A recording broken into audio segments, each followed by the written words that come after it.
Hello students, how are you all. I hope कि आप सब मस्त होंगे और घर पर ही स्वस्थ होंगे।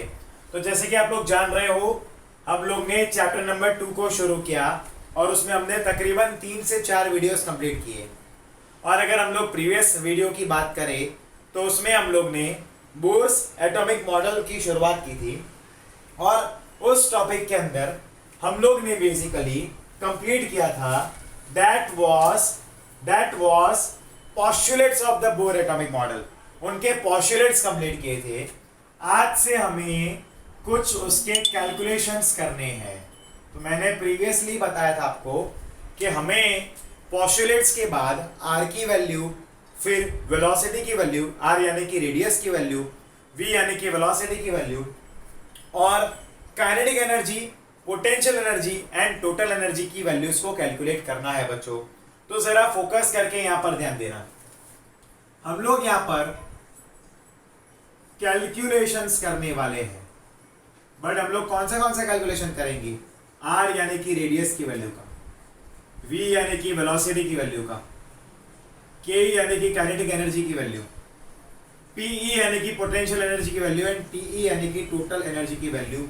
इतने वैल्यूज हमें कैलकुलेट करने हैं बच्चों, ठीक है।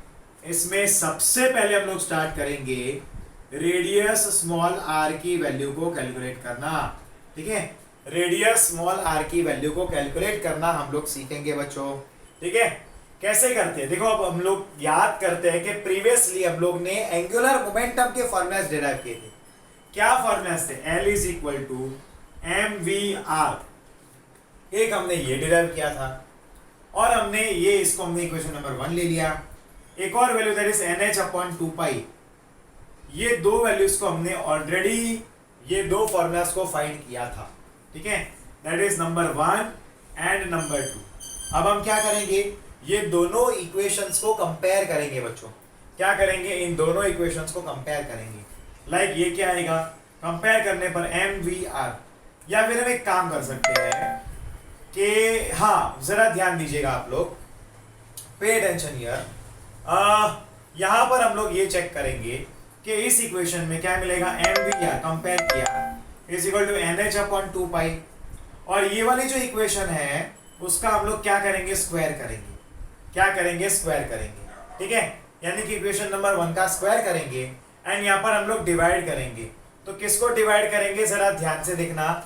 दैट इज हम लोग इक्वेशन नंबर 2, यानी कि हमारे पास ये जो फॉर्मूला थी 1/4πε0 z² इक्वल टू mv²/r, इस इक्वेशन से डिवाइड करेंगे, ठीक है। हम लोग ये वाली जो इक्वेशन है उससे डिवाइड करेंगे। जरा ध्यान से देखना। ये इक्वेशन नंबर 2 ले लेता हूँ, इसको मैं 2 लेता हूँ, तो इसको मैं 1a ले लेता हूँ। ये 1 है, ये 1 है एंड 2 है। पहले हमने ये दोनों को कंपेयर किया तो ये वाला इक्वेशन आया एंड डिवाइड बाय यहाँ पर सेकेंड इक्वेशन करेंगे। अब जरा ध्यान से देखना क्या इक्वेशन है हमारे पास। पे अटेंशन हियर, जरा ध्यान देना। mvr डिवाइड बाय ये वाला पार्ट, यहाँ पर mv²/r आ गया, यानी कि r ऊपर जाएगा, ठीक है, इक्वल टू n। बेसिकली ये जो है m² n² r² हो गया, क्योंकि स्क्वायर किया ना हमने, ठीक है। फिर आगे क्या आएगा?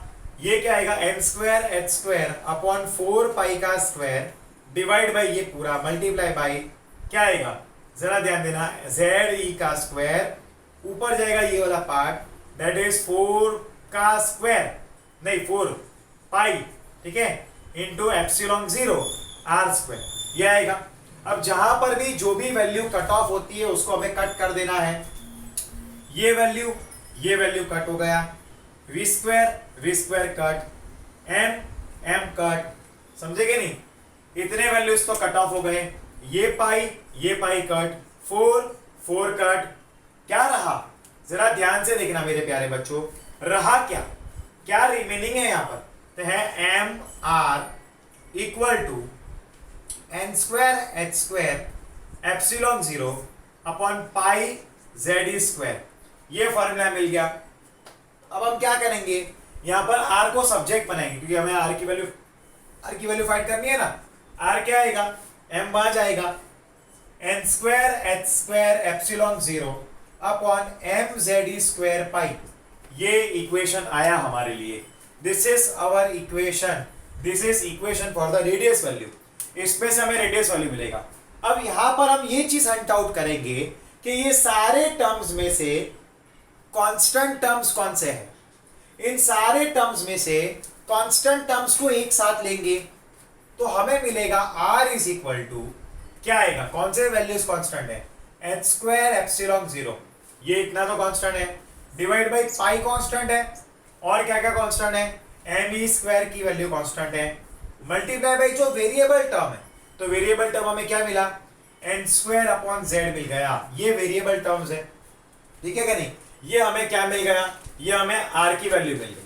अब जरा ध्यान से देखना, एक एक हम ज्यादा नहीं करेंगे आज, हम शॉर्ट ही लेंगे क्योंकि ये न्यूमेरिकल यानी ये थोड़ा सा डेरिवेशन टाइप का है, तो एक एक चीज को धीरे धीरे समझना और वापस रिवाइज करके उसको दिमाग के अंदर उतारना जरूरी है। तो मैं इसको वापस रिवाइज भी करवाऊंगा, जरा ध्यान देना। जब आप इस पूरे का कैलकुलेशन करते हो तो उसकी वैल्यू आपको मिलेगी, that is 0.53 angstrom multiply by n square Z. अब ये एंगस्ट्रॉम इधर आ गया, ये आर एन की वैल्यू आ गई बच्चों, this is the value of r n. ये हमें रेडियस का वैल्यू मिल गया, यानी कि कोई भी अगर हमारे पास शेल है तो वो शेल का रेडियस फाइंड करना है तो हम यहाँ पर क्या करेंगे, शेल नंबर लिखेंगे, वो 1 हो सकता है, 2 हो सकता है, 3 हो सकता है, कोई भी है। और हमारे जेड यानी कि कौन सा एटम है, वो एटम का एटॉमिक नंबर फाइंड करेंगे, उससे हमें क्या मिलेगा, आयरन की वैल्यू मिल जाएगा बच्चों। जैसे ओके, यहां से हमें आयरन का वैल्यू मिल जाएगा। अभी हम लोग सॉल्व भी करेंगे, चलिए सॉल्व करके देखते हैं। लाइक क्वेश्चन मैंने यहां पर लिया है, ठीक है, that is find the radius of, find radius of first second third shell of H atom, ठीक है, इनका रेडियस फाइंड करना है। अब देखो फर्स्ट बोला है यानी कि हम लोग क्या ले, एच एटम है, एच एटम का हाइड्रोजन यहां पर आपको बताया हुआ है, तो हाइड्रोजन का एटॉमिक नंबर क्या बनता है, तो वो 1 होता है। हाइड्रोजन का एटॉमिक नंबर क्या होता है, 1 होता है, ठीक है। तो Z की वैल्यू 1 लेंगे। अब यहाँ पर ऑलरेडी आपको N की वैल्यूज क्या दी है, फर्स्ट शेल दिया है, सेकेंड शेल दिया है एंड थर्ड शेल दिया है। तो N इक्वल टू 1 दिया है, 2 दिया है, 3 दिया है, हमें तीनों के लिए इसकी वैल्यू फाइंड करनी है। अब क्या करेंगे, R1 के लिए 0.53 एन स्क्वायर यानी कि 1 का स्क्वायर डिवाइड बाय 1 एंगस्ट्रॉम, यानी कि R1 की वैल्यू आ गई है 0.53 एंगस्ट्रॉम, ठीक है। ये हमें R1 की वैल्यू मिल गई बच्चों, this is the value of R1। चलो अब हम लोग क्या करेंगे, R2 की वैल्यू को फाइंड करेंगे। मैं वापस एक बार समझाऊंगा अभी, है ना, I will explain you again also, so pay attention here. अब हम क्या करेंगे, R2 की वैल्यू को फाइंड करेंगे। R2 इज इक्वल टू 0.53, क्या है 53 मल्टीप्लाई बाय क्या आएगा, तो यहाँ पर है that is an square upon Z, है ना, तो एन स्क्वायर अब क्या आएगा 2 स्क्वायर अपॉन जेड यानी कि 1, तो 0.53 इंटू 4 एंगस्ट्रॉम, ठीक है क्या नहीं, ये पूरा आंसर आया। अब आप तो मल्टीप्लाई कर ही सकते हो। सेम में हम R3 की वैल्यू फाइंड करते हैं, 0.53 इंटू 3 का स्क्वायर अपॉन 1, तो R3 is equal to 0.53 into 9 angstrom. ये हमें आंसर्स मिल गए हैं मेरे प्यारे बच्चों, we have obtained the answers of it, हमें यहाँ पर इनके आंसर्स मिल गए हैं, ठीक है। जरा ध्यान देना, मैं आपके रिवीजन के लिए पूरा समझाऊंगा, ठीक है। देखो यहाँ पर ये वाला जो डेरिवेशन है उसका एक बार रिवीजन भी करेंगे। एक बार एक काम करो, आप ये पूरे को शांति से 1 टाइम रीड कर लो, मैं आपको 1 मिनट का टाइम दे रहा हूँ। आप ये वाले स्टेप्स को जरा ध्यान से समझिए, फिर मैं आपको इसको और डिटेल में डिराइव करके दिखाता हूँ, क्योंकि यहाँ पर लेक्चर देखने वाले बहुत सारे बायोलॉजी वाले स्टूडेंट्स भी होंगे जिनको इनमें प्रॉब्लम होता होगा, है ना। तो पहले आप इसको एक बार रीड करो, मैं 1 मिनट के लिए यहाँ पर मैं स्टॉप कर रहा हूँ, यानी कि आप इसको रीड कर लो, ठीक है, फिर मैं आपको आगे समझाता हूँ। यस, फिर ये जो न्यूमेरिकल्स है उसको अपने बाद में भी कर सकते हैं, आप बाद में स्क्रीनशॉट लेकर उसको लिख देना।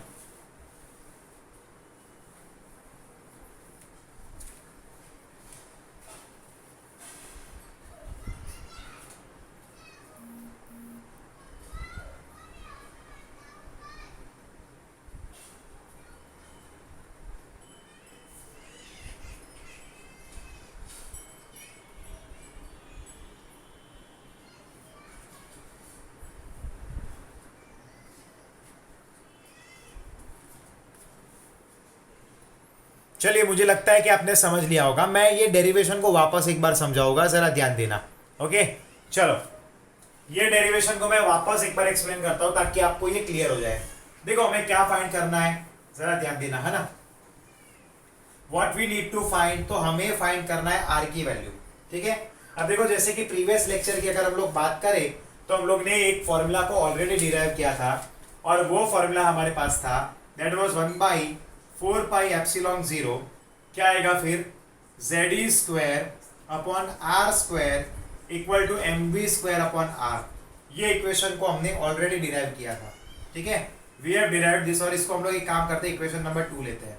ठीक है, अब देखो ये क्या करेंगे, अब इस इक्वेशन को कंपेयर करते हैं। कंपेयरिंग अबाव इक्वेशन, क्या करेंगे, अबाव इक्वेशन को हम लोग क्या करते हैं, कंपेयर करते हैं। Comparing above both equation, above equations that is 1 and 1a दोनों को, तो क्या मिलेगा NH upon 2π equal to MVR। अब ये पूरे का स्क्वायर कर दिया, इसको इक्वेशन नंबर 1 गिन लो आप। ठीक है, या फिर पूरे का स्क्वायर कर लो आप। क्या करोगे, पूरे का स्क्वायर, तो क्या आएगा N² H² upon 4π² M² V² R²। ये मिल गया। अब एक काम करो, ये जो इक्वेशन है ना, ठीक है, इस इक्वेशन को डिवाइड बाई 2 कर लो, इक्वेशन नंबर 2 कर लो, ये पूरी इक्वेशन को डिवाइड कर दो। अब दे यहाँ पर मैं रब कर रहा हूं, जरा ध्यान से देखना, मैं स्टेप बाय स्टेप समझाऊंगा इधर। ठीक है, पे अटेंशन हियर। अब देखो ये इक्वेशन क्या है, तो जरा ध्यान से देखना, N² H² upon 4π² divide by क्या आएगा, अब खुद से सोचिए क्या आएगा, that is 1 upon 4πε0 ZE² R²। समझ गए कि नहीं, ZE² R²। ओके, ये समझना है जरा ध्यान से, है ना। ये पूरी इक्वेशन को हमने डिवाइड कर दिया, तो इसको इस तरह से भी लिख सकते हैं, क्या आएगा, अब ये क्या आएगा, तो ये वाला पार्ट जो है वो ऊपर जाएगा, तो ये आ जाएगा ZE² ऊपर जाएगा 4πε0 R² इक्वल टू, जरा ध्यान से देखना है ना, इक्वल टू ये क्या है M² V² R² divide by MV² और ये R है वो ऊपर जाएगा, R ऊपर गया। अब जो भी वैल्यूज कट हो रहा है उसको हम कट कर देंगे।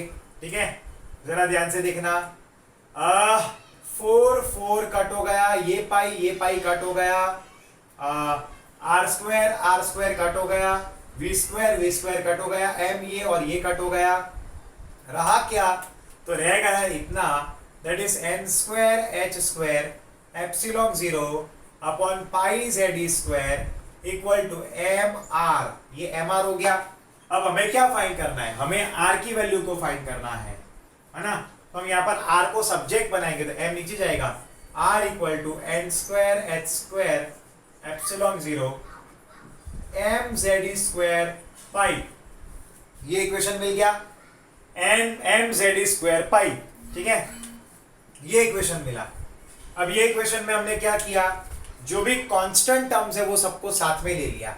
ठीक है, तो कांस्टेंट टर्म्स कौन से हैं, जरा ध्यान से देखना, R इक्वल टू क्या आएगा H² ε0 अपॉन क्या आएगा, आप खुद से सोचिए, तो ME² पाई, ये सारी वैल्यू कांस्टेंट है, ये वेरिएबल टर्म उसके बाजू में हमने ले लिया, तो N², ये जो है N² और ये जो Z है N² अपॉन Z जो है वो वेरिएबल टर्म्स में आता है। ठीक है, अब इस पूरे की वैल्यू अगर हम सारी वैल्यूज को रखते हैं, यानी कि H का मतलब होता है प्लैंक्स कांस्टेंट, ये एप्सिलॉन 0 की वैल्यू रखेंगे, M यानी कि मास ऑफ इलेक्ट्रॉन, E यानी कि चार्ज ऑफ इलेक्ट्रॉन, पाई यानी कि 3.14 ये पाई की वैल्यू रहती है। जब हम ये सारी वैल्यूज को उसके यूनिट के साथ रखते हैं तो हमें फाइनल वैल्यू आता है, दैट इज 0.53। ठीक है, क्या आएगा N² अपॉन Z, ये एंगस्ट्रॉम आया मेरे प्यारे बच्चों, क्या आ गया, ये एंगस्ट्रॉम वैल्यू आ गया है।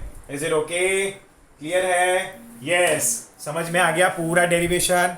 मैं आपको 1 मिनट, मैं 2 मिनट का टाइम लिख रहा हूँ, मैं ये चाहता हूँ, नॉर्मली तो मैं रुकता नहीं हूँ, बट मैं ये चाहता हूँ कि आप ये डेरिवेशन को मेरे यहीं पर चालू लेक्चर में ही बोर्ड पे मैंने जो लिखा है उसको देख कर लिखो। मैं 2 मिनट का टाइम दे रहा हूँ, आप लिख लो, चलो इसको डिराइव कर लो। और एक एक स्टेप को समझ के करो जैसे मैंने किया है। ये जो डेरिवेशन है वो थोड़ा सा डिफिकल्ट है, ठीक है, इसलिए मैं करवा रहा हूँ। अगर आप लोग टेक्स्ट बुक देखोगे तो टेक्स्ट बुक में डायरेक्ट क्या किया हम लोग ने, डायरेक्ट फॉर्मूलाज दिए हैं। लेकिन कई बार जेई नीट में इन सारे फॉर्मूलाज से क्वेश्चंस पूछते हैं, तो अगर हमें ये डेरिवेशन ही नहीं पता होगा तो ये सारे फॉर्मूलाज कहाँ से आएंगे। इसलिए हमें ये डिराइव करना जरूरी है, पता तो होना चाहिए कि भाई कैसे आया क्या आया।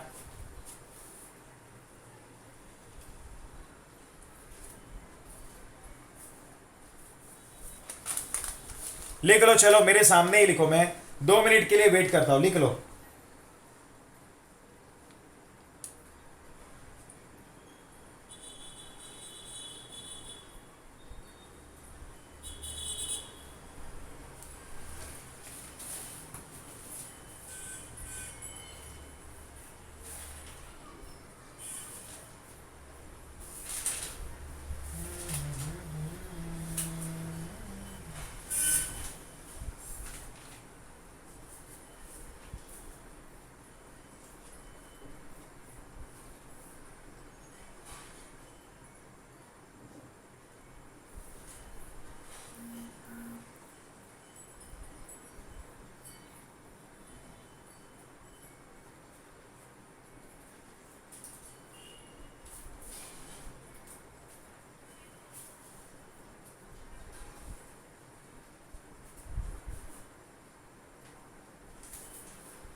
चलो लिख लिया, आई होप कि आप सबने लिख लिया होगा।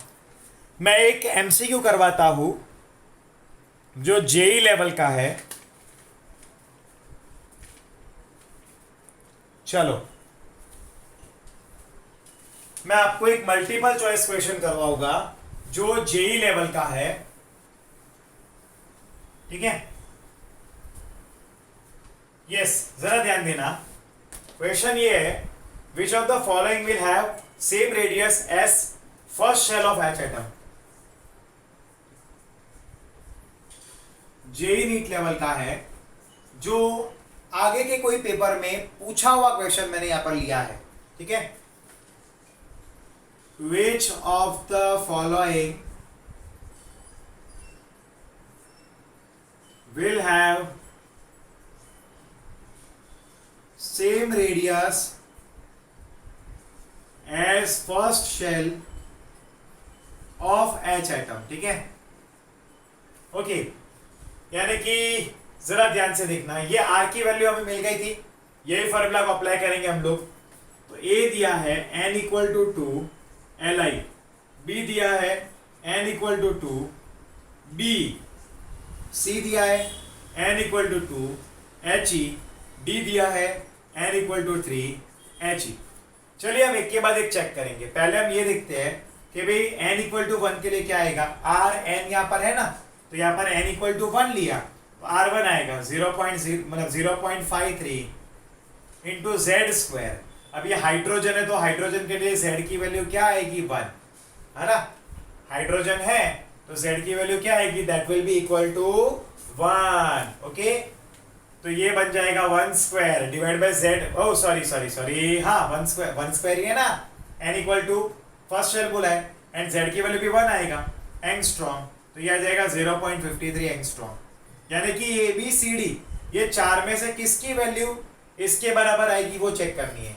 चलो पहले करते ए के लिए, n इक्वल टू 2 Li है, ठीक है। क्या आएगा, R2 equal to 0.053 multiply by n square, यानी कि क्या होता है 2 स्क्वायर डिवाइड बाई क्या आएगा, लिथियम है तो क्या आएगा, hydrogen helium lithium, atomic number 3, तो क्या आ जाएगा R2 equal to 0.53 multiply by 2 square यानी कि 4 बाई 3 एंगस्ट्रॉम। तो ये वैल्यू और ये वैल्यू इक्वल टू नहीं है तो ये आंसर नहीं आएगा। फिर हम लोग बी चेक करते हैं, चलो, है ना, ध्यान देना बच्चों, शांति से यहाँ पर देखना। हम लोग बी क्वेश्चन चेक मतलब बी ऑप्शन चेक करते हैं एक बार, ओके।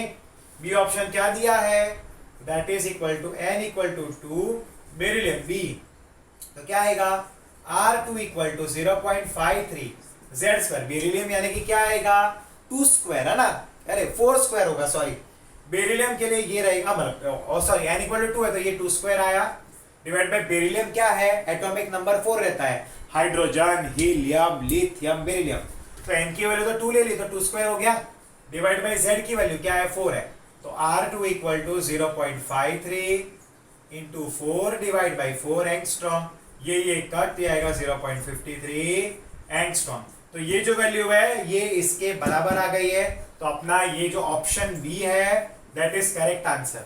ऑप्शन बी क्या आ गया, हमारा करेक्ट आंसर आया, बाकी ये तीन ऑप्शन क्या हो जाएंगे, रॉन्ग हो जाएंगे। Is it okay? इस तरह के क्वेश्चंस को जेईई नीट में पूछते हैं। अब अगर आपने ध्यान से देखा होगा ये क्वेश्चन को, तो ये कितना इजी है, कितना आसान क्वेश्चन था, सिर्फ हमें ट्रिक तो लगाना है, लॉजिक लगाना है। मैंने ये जो मेथड किया ना, एक के बाद एक ऑप्शन को सॉल्व किया, इसको ट्रायल एंड एरर मेथड बोलते हैं। क्या बोलते हैं? ट्रायल एंड एरर मेथड बोलते हैं। ठीक है स्टूडेंट्स, इनको ट्रायल एंड एरर मेथड बोलते हैं। खास करके इसी तरह से सारे कॉम्पिटिटिव एग्जाम्स में आपको सॉल्व करना चाहिए। जहां जहां पर भी ऐसे न्यूमेरिकल वाले क्वेश्चंस आते हैं, वहां पर आपको ऐसे trial and error method he apply करना है। ठीक है, तो आज हम लोग ने आर की वैल्यू को कैलकुलेट करना सीख लिया।